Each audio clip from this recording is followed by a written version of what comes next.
I've talked about using games at a safety meeting. There are some games that are useful because you're going to convey information on them, a Jeopardy type of game where people are hearing answers to questions that are safety related.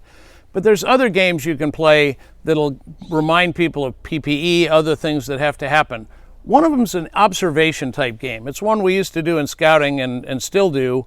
It was invented by Baden Powell, the founder of the Boy Scouts in Great Britain, and he had this game he called Kim's Game. I have no idea where the name came from.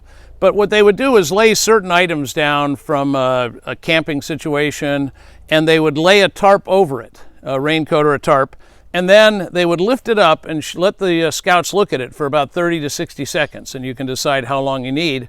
They would get a look at it without being able to write anything down, and then the tarp would go down, and then they would have to write down everything they could remember from looking at it. And it was a good test of observation and how to look at something and see what's there. You can have fun with this. You could take PPE and set it out. Safety glasses, gloves, different items that your people would use in your workplace, hearing protection types, respirators, whatever would be appropriate.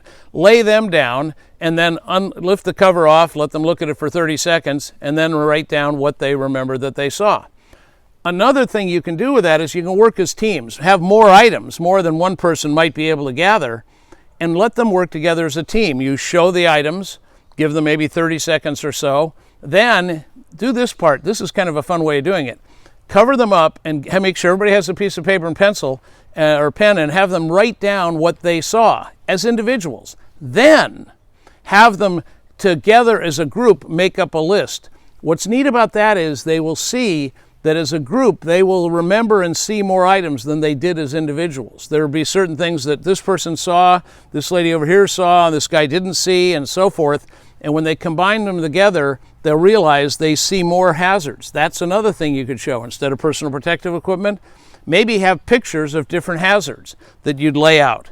You don't have to do this in the physical world. You could certainly take a picture of 10 different hazards and put them up on a projection screen and let them look on the screen for a certain amount of time, and then have the people write them down and as a team discuss them.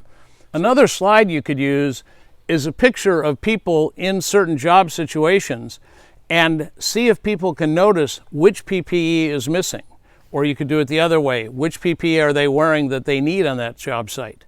And so, or you could show a job site and you could have people write down what's the PPE you need in that area. There's all sorts of ways you can figure this game out to have a lot of fun and make it. You could do the same game differently at 3 different meetings and still have a great time with it, and always have people guessing what's going to be next and what fun thing are you going to do at your next meeting. So you can have a lot of fun ways to do this. It's just another way of making a safety meeting interesting. Sometimes ideas like this teach the point you're teaching that day, and other times it's a real good break and an opportunity for people to get up, stand up, move around, and keep their alertness during the course of a day, and then also have some very positive, fun memories of your day focusing on safety. Don't miss out.